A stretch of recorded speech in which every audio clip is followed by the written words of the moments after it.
ఇక వాళ్ళకి ఏం మాట్లాడాలో అర్థం కాక ఏదో ఒకటి మాట్లాడుతున్నారు. ఎందుకంటే చాలా డిప్రెషన్కి వెళ్ళిపోయిండు కేటీఆర్. దేని గురించి చెప్పన్నా, తనకి కొంచెము డ్రగ్స్ దొరకట్లేదు ఈ మధ్యలో.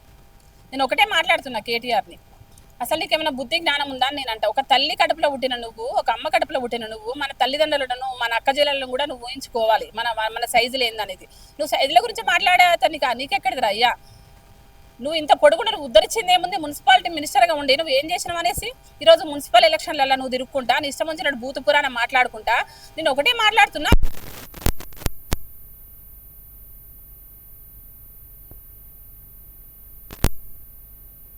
మీ అయ్యేం మాట్లాడిండు, నువ్వేం మాట్లాడినావు, నువ్వు ఇంకేం మాట్లాడుతున్నావు అనేది అర్థం చేసుకో ఒకసారి కూడా. నువ్వు మాట్లాడే ముందు నువ్వు ఇలా ఈ విధంగా మాట్లాడితే తెలంగాణ ఆడపడుచులు నీ నాలుక తెగ్గొస్తారు అనేసి మాత్రం చెప్తున్నా నేను.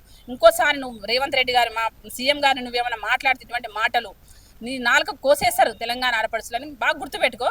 మాట్లాడే ముందు నోరు దగ్గర పెట్టుకో, ఒళ్ళు దగ్గర పెట్టుకో. ఎట్లా డ్రగ్స్ దొరుకుతాలనేసి నువ్వు ఇష్టం ఉన్నట్టు ఏదో పిచ్చి పిచ్చి మాటలు మాట్లాడితే ఊరుకోవడానికి ఇక్కడ సిద్ధంగా లేరు.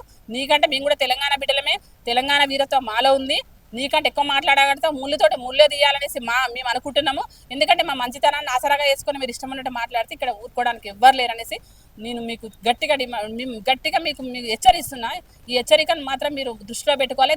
నాలాగా తెలంగాణ ఆడపడుచులలో మంట రగులుతుంది. నువ్వేదో చేయాలనుకుంటున్నావు, ఏదో ఎన్ని లక్షల కోట్లు దోసుకున్నావో అంతకు రెట్టింపు ఈరోజు ప్రజల కళ్ళల్లో కారం కొట్టేసి వాళ్ళలో ఇది చేసేసి మాకు ఓట్లు అయిపోతే మీకు కళ్ళు పోతాయి అనేసి పిచ్చిబాగుడు బాగుతున్నావు కదా.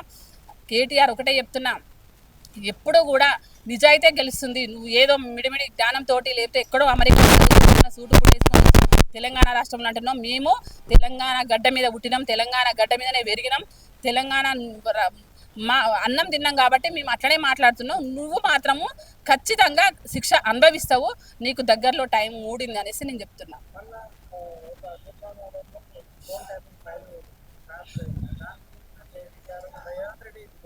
ఈ పిచ్చి నా కొడుకులకు అర్థం కావట్లేదా తమ్మి? నాకు అర్థమైతే లేదు.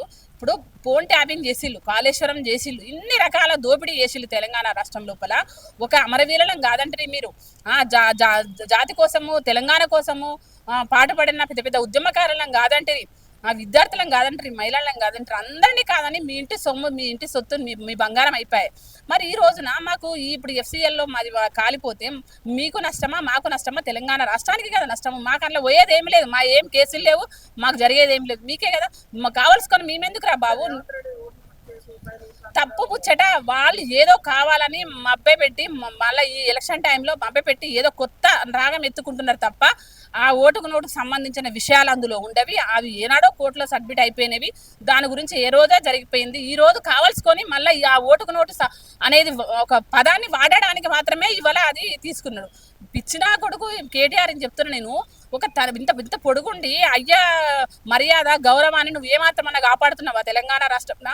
నీకు 2 సార్లు మంత్రి పదవి ఇచ్చిండు నీ అయ్యా, నీ చెల్లెకు, నీకు, నీ బావకు ఒక 420 హామీలు అంటున్నారు. 420 గాళ్ళు మీరు అని నేను అంటున్నా. 420 హామీలు మేము ఇచ్చినాం కావచ్చు, మేము నెరవేర్చుకుంటున్నాం, అంతకంటే రెట్టింపు నెరవేర్స్తాం రేపు పొద్దున ప్రజలకి. తెలంగాణ బిడ్డల భవిష్యత్తు మా కాంగ్రెస్ పార్టీతో ఉంది. బిడ్డ బాగా గుర్తుపెట్టుకో, తెలంగాణ రాష్ట్రం కావచ్చు, హైదరాబాద్ విలీనం కావచ్చు, ఆ రోజు నిజాంలకి వెళ్ళి కాపాడింది కూడా మా కాంగ్రెస్ పార్టీ, భారతదేశానికి స్వాతంత్రం ఇచ్చింది కూడా కాంగ్రెస్ పార్టీ, ఈరోజు తెలంగాణ ఇచ్చింది కూడా కాంగ్రెస్ పార్టీ. బాగా తెలంగాణలో కాంగ్రెస్ పార్టీ పాత్ర ఎంత ఉంది అనేది ప్రతి ఒక్క విద్యార్థి, ప్రతి ఒక్క ప్రజలు కూడా గుర్తించాలి. ముఖ్యంగా కేటీఆర్ నీ ఫ్యామిలీ గుర్తించి మాట్లాడాలి. నువ్వేం మాట్లాడుతున్నావు నీకు అర్థం కావట్లేదు. నీ ఓవరాల్గా నీ ఫ్యామిలీ గురించి ఎటుపోతుందో అర్థమైతే లేదు. మొన్న మల్లన్న సాగర్ కావచ్చు, ఇంకా ఏ నిర్వాసితులైనా ఏ రైతులైనా కూడా ఈరోజు బాధపడడానికి మీరే కారణము. వేల కోట్ల భూములు గుంజుకొని ప్రాజెక్టులని ఆ ప్రాజెక్టులని లక్షల కోట్ల పైసా మింగి ఈరోజు ప్రజలను రైతులను ద్రోహం చేసింది మీరు కదా. ఒక ఇల్లు ఇవ్వకపోతే, ఒక రేషన్ కార్డు ఇవ్వకపోతే, ఒక ఉద్యోగం ఇవ్వకపోతే, ఒక స్కూల్ కట్టేయకపోతే మీరు ఏం చేసిండ్రు అయ్యా? మీరు ఎందుకు మాట్లాడుతున్నారు? మీకు మాట్లాడే హక్కు లేదు. ఇవాళ మున్సిపాలిటీ ఎలక్షన్లో మీకు ఖచ్చితంగా బుద్ధి చెప్తారు, మిమ్మల్ని పాతాళానికి దొక్కుతారు. మీరు చేసిన కుట్రలు అవినీతికి దాచుకోవడానికి మమ్మల్ని ఏదో అంటున్నారు, మమ్మల్ని బూతు పురాణాలు మాట్లాడుతున్నారు.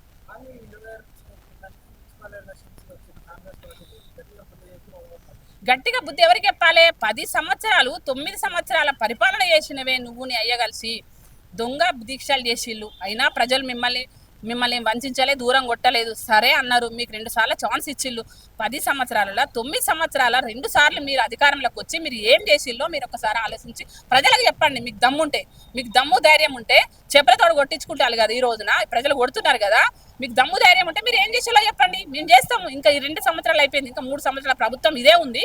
ఇంకా రాబోయే 5 సంవత్సరాలు కూడా మాదే ఉంటుంది. నీకెందుకురా భయము? మేము చేస్తాం కదా. మీరు చేసిన అప్పులు తెంపడానికే కదా మేము ఇంత బాధపడుతున్నాము. అప్పులకు మిత్తిలు కట్టలేక అక్కడ 10 ఏళ్ళు బీజేపీ ఉంది, ఇక్కడ నువ్వు 10 ఏళ్ళు నువ్వున్నావు. బీజేపీ బీఆర్ఎస్ కలిసి తెలంగాణ ప్రజలకు ఇచ్చింది ఏముంది? ఆనాడు నిజాం ప్రభుత్వం నుంచి కాపాడింది కూడా కాంగ్రెస్ పార్టీ. ఈ రోజు ప్రత్యేక తెలంగాణ ఇచ్చింది కూడా కాంగ్రెస్ పార్టీ. ఇంత చేసిన ఒక కన్నతల్లి లాంటి కాంగ్రెస్ పార్టీకి పట్టం కడతారు, కానీ నీలాంటి లుచ్చాగాళ్ళకి ఎట్లా పట్టం కడతారని మీరు అనుకుంటున్నారు. మీరు దొంగలు, అవినీతి పరులు అని తెలంగాణ రాష్ట్రంలో తేలిపోయింది. ఇంకా మీరు మాట్లాడడానికి ఏమి లేక ఈ రోజు ఇలాంటి దుష్ప్రచారాలు మీరు చేస్తున్నారని నేను అంటున్నాను.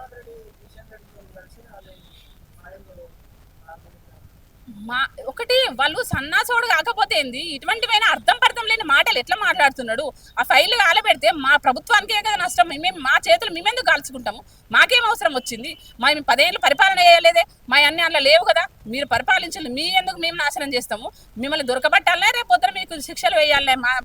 మాది తెలంగాణ ప్రజలది కూడా అదే కదా. ఏంటంటే చట్టపరంగా మేము ముందుకెళ్ళాలనేసి మేము ఒక్కటే పెట్టుకున్నాం. చట్టాన్ని గౌరవించేది మా కాంగ్రెస్ ప్రభుత్వం కాబట్టి మేము చట్టపరంగానే వెళ్తున్నాం. మీలాగా గడిల పాలన చేసి పాటికి ఎప్పుడో మిమ్మల్ని బంధించే వాళ్ళం, మిమ్మల్ని జైళ్ళల్లో వేసేవాళ్ళం. కాకపోతే ఏంటంటే మా కాంగ్రెస్ పార్టీ విధి విధానాలు ఎలా ఉంటాయి, రాజ్యాంగాన్ని మేము గౌరవిస్తాము. చట్టాన్ని పరంగా పరిధిలోకి మేము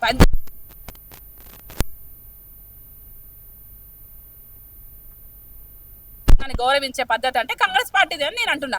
మీది గడిల పాలన చేసేసి మీలాగా ఎన్ని ఇప్పుడు గొర్రెల స్కామ్ గురించి తలసాని శ్రీనివాసరావు బయటపడతాను వాళ్ళు కదా. దొంగకు దొంగే బుద్ధి అలాంటి ఆలోచనలే వస్తాయి. వాళ్ళు ఏసీలు గతంలో ఎన్ని గాలబెట్టిళ్ళు, సెక్రటరీ గాలబెట్టిళ్ళు, అది గాలబెట్టి అసలు తవ్వుదే ఎన్ని ఉంటాయిరా బాబు. ఒక్కటి నువ్వు మాట్లాడుతున్నావు, 1000 నీ దగ్గర ఉన్నాయి. 1000 తప్పులు నువ్వు చేసినావు, నువ్వు ఎన్ని కాలబెట్టినావు. అదే తెలివితేటలు ఇవాళ ఆలోచించి ఆ విధానంలో ఆలోచించిన ఇవాళ మట్టి మా మీద వేస్తున్నవే. నువ్వు గాలబెట్టినావు, అవన్నీ ఫైల్స్ అనే నాశనం చేసినావు, ఏది దొరకకుండా చేసినావు. కాబట్టి అలాంటి పని మేము చేస్తామని అనుకుంటున్నాం, కానీ చాలా తప్పు కేటీఆర్ నువ్వు మాట్లాడేది. ముక్కు నాలుగు రాసి తప్పని ఒప్పుకో. ఇప్పటికైనా ఇంకొకసారి మా సీఎం గారి గురించి మాట్లాడినామనుకో, పిచ్చి పిచ్చి మాటలు నాలుక తెగోసారి బిడ్డ తెలంగాణ మహిళలు గుర్తుపెట్టుకో ఒక్కసారి. Subscribe us and press the bell icon for more interesting updates.